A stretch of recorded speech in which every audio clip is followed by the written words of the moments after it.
o haya pasado por un momento de sufrimiento. Todos pasamos por el sufrimiento. Ahora, hay distintos tipos de sufrimiento. El propio Jesucristo, vemos que para él no fue agradable pasar por el sufrimiento que tuvo que pasar.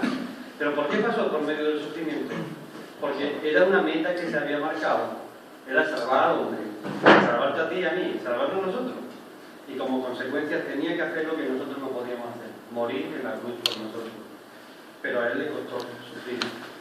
Así que hay veces que sufrimos porque asumimos una responsabilidad, pero hay veces que sufrimos porque nos buscamos problemas. El cristiano, a lo largo de la historia, cae, se levanta,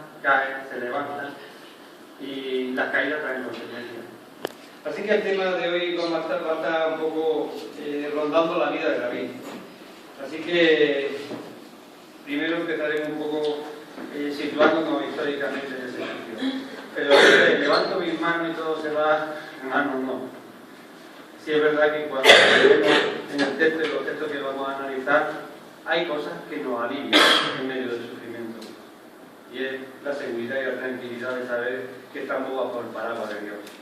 Y David estuvo bajo el paraguas de Dios. Así que tenemos que ser conscientes de que como creyentes llevamos una mochila y en esa mochila vamos cargando cosas.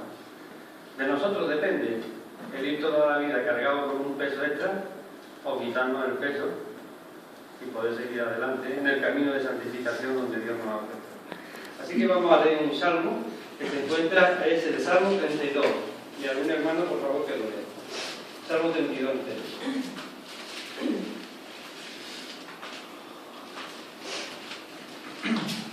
Bienaventurado aquel cuya transgresión ha sido perdonada y cubierto su pecado.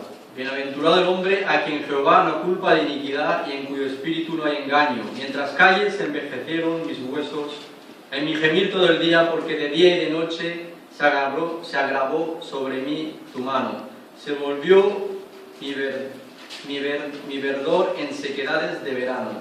Mi pecado te declararé y no encubrí mi iniquidad. Dije, confesaré mis rebeliones a Jehová, y tú perdonaste la maldad de mi pecado. Por esto orará a ti todo santo, en el tiempo en que puedes ser hallado. Ciertamente en la inundación de muchas aguas no llegarán estas a él. Tú eres mi refugio, me guardarás de la angustia, con cánticos de liberación me rodearás. Te haré entender y te enseñaré el camino en que debes andar. Sobre ti fijaré mis ojos, no seáis como el caballo o como el mulo, sin entendimiento, que han de ser sujetados con cabestro y con freno, porque si no, no se acercan a ti. Muchos dolores habrá para el impío, mas al que espera en Jehová lo rodea la misericordia. Alegraos en Jehová y gozaos, justos, cantad con júbilo, todos vosotros los rectos de corazón. Vemos un salmo de David, un salmo que responde a unas circunstancias que estaba viviendo el propio David. Y esto lo analizaremos más tranquilamente. Pero antes os voy a colocar en la situación. En 2 de Samuel, en el capítulo 11, acontece una serie de circunstancias que dan lugar a la situación en la que se encontraba David en ese salmo, cuando escribió ese salmo. Así que vamos al capítulo 11 de 2 de Samuel.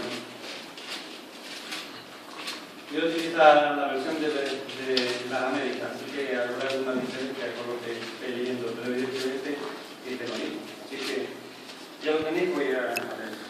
Aconteció que en la primavera, en el tiempo cuando los reyes salen a la batalla, David envió a Joab y con él a sus siervos y a todo Israel, y destruyeron a los hijos de Amón y sitiaron Rabá. Pero David permaneció en Jerusalén. Y al atardecer David se levantó de su lecho y se paseaba por el terrado de la casa del rey. Desde el terrado vio a una mujer que se estaba bañando, y la mujer era de aspecto muy hermoso. David mandó a preguntar acerca de aquella mujer, y alguien le dijo, ¿no es esta Betsabé, hija de Elián, mujer de Urías, Eteo? Durmió con ella, Eteo. David envió mensajero y la tomó, y cuando ella vino a él durmió con ella. Después que ella se purificó de su inmundicia, regresó a su casa. Y la mujer concibió y envió aviso a David diciendo, estoy encinta. Entonces David envió a decir a Joab, envíame a Urías Eteo y a Joab envió a Urías a David. Cuando Urías vino a él, David le preguntó por Joab, por el pueblo y por el estado de la guerra. Después dijo David a Urías: desciende a tu casa y lava tus pies. Salió Urías de la casa del rey y tras él fue enviado un obsequio del rey. Pero Urías durmió a la entrada de la casa del rey con todos los siervos de su señor y no bajó a su casa. Cuando se lo contaron a David diciendo: Urías no bajó a su casa, David dijo a Urías: ¿no has venido de hacer un viaje? ¿Por qué no bajaste a tu casa? Y Urías respondió a David: el arca, Israel y Judá están bajo tienda, y mi señor Joab y los siervos de mi señor acampan a campo abierto. ¿He de ir yo a mi casa para comer, beber y acostarme con mi mujer? Por su vida y por la vida de su alma, que no haré tal cosa. Bueno, sigue contando, el texto ya lo leí tranquilo, pero vemos que David le gustó una de las mujeres que estaban cercana a él, se llegó a ella y después quiso, de alguna manera, engañar al marido por segunda vez. La primera era acostándose con su mujer y la segunda era haciéndole creer que el hijo era suyo. Para eso maquinó todo lo que había que maquinar. Se lo trajo de la guerra donde se encontraba para que pudiera estar con su mujer y así, de alguna manera, pensar que el hijo era suyo. Así que fijaros cómo el pecado de David no solamente fue el acostarse con la mujer de otro, sino que además todo lo que diseñó en su cabeza para poder justificar y tapar de alguna manera el pecado que había hecho. Evidentemente eso trae consecuencias. Así que hay varios tipos de sufrimiento. Un sufrimiento es el que se viene.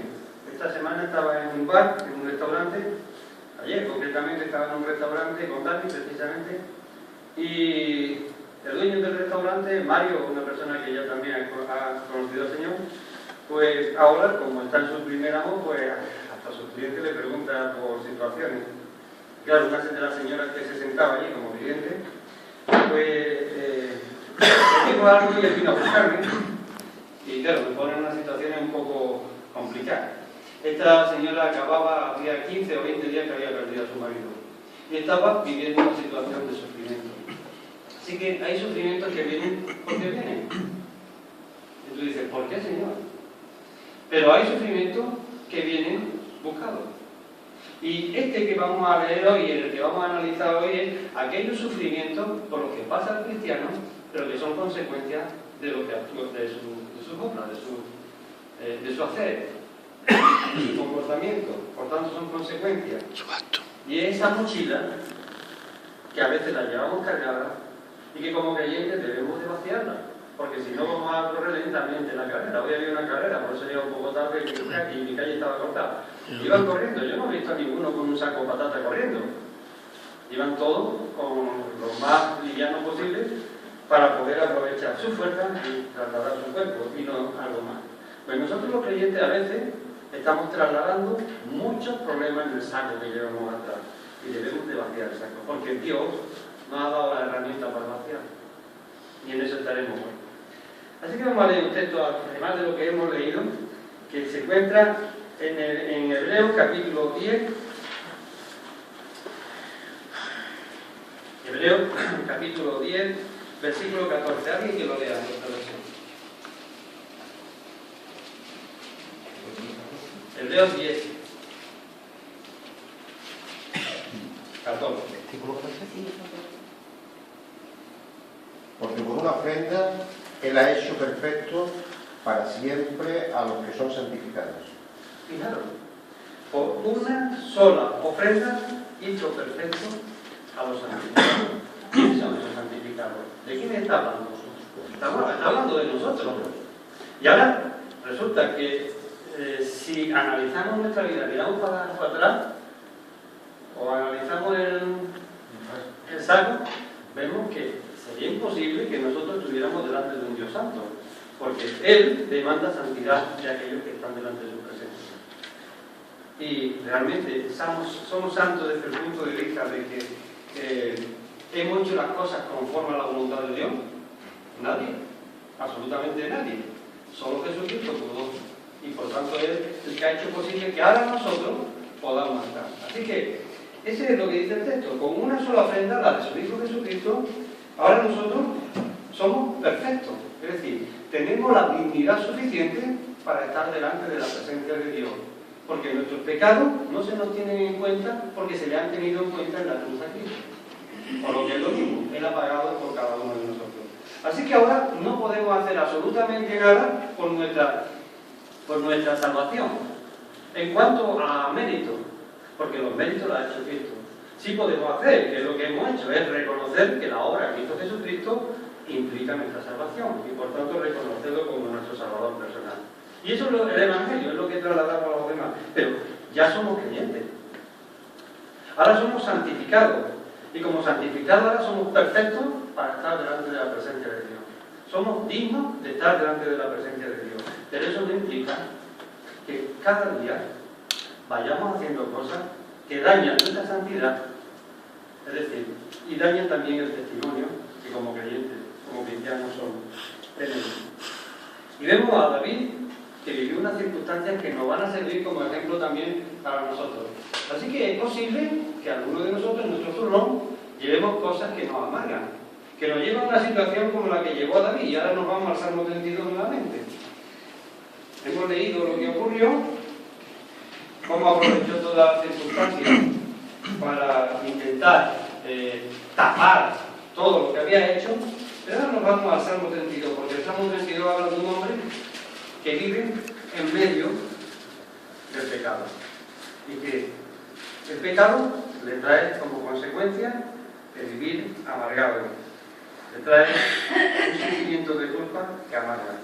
Así que yo no sé si alguno de vosotros tenía algún sentimiento de culpa por cosas que habéis hecho y que no habéis confesado, pero ahora veremos que tiene solución, que Dios abre puertas para que podamos quitarnos todas esas cargas. Y como creyentes no vayamos por la vida amargados, sino que vayamos como personas de luz, que no tenemos nada tapado. Las tinieblas son para el enemigo. Nosotros estamos ahora bajo la luz. Y por tanto, todo aquello que intentemos tapar, como consecuencia trae amargura, trae sentimientos de culpa, trae dolores de cabeza y dolores de corazón. Así que vamos a ese Salmo, Salmo 32.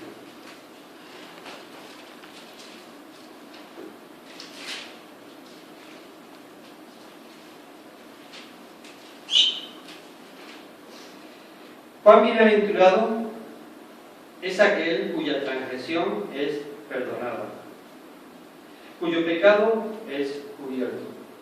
Fijaros, él no estaba hablando ahora aquí ya de lo que él había pretendido hacer, tapar su pecado, sino está hablando, cuán bienaventurado es aquel cuya transgresión es perdonada, cuyo pecado es cubierto por la sangre de Cristo, cubierto, y ya no le he tenido en cuenta.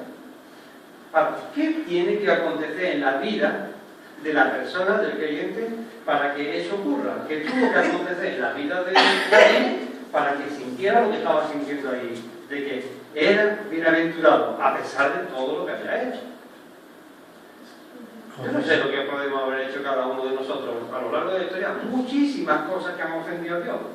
Por tanto, nadie se tiene que escandalizar cuando alguien ha hecho lo que ha hecho él. Es escandaloso, evidentemente, porque el pecado escandaliza. Y nos tiene que escandalizar desde el punto de vista que como creyentes no podemos entrar en esas cosas. Pero cuando sucede, no podemos intentar taparlo con mal, sino tenemos que abordar la situación. Y él pasó por varias etapas. Y esas etapas son las que vamos a contemplar en este Salmo 32, que es un Salmo 32 hermoso, porque a pesar del pecado, a pesar de la caída, vemos la luz que llenó a David. Así que vemos, cuán bienaventurado es aquel cuya transgresión es perdonada, cuyo pecado es cubierto. Cuán bienaventurado es el hombre a quien el Señor no culpa de iniquidad. ¿Tú crees o vosotros creéis que Dios puede culpar de iniquidad a alguno de nosotros? Sí, por nuestros méritos, pero no porque somos ahora dignos delante de la presencia de Dios, porque todo lo que nosotros hemos hecho ha sido pagado en la cruz por el Señor Jesucristo. Ahora, ¿qué nos puede echar en cara al Señor? Nuestra infidelidad. El que a pesar de que ahora tenemos libertad para poder andar como queremos andar y como Él nos pide que andemos, a pesar de eso, nos seguimos enfrascando o seguimos echándole cuenta al viejo hombre.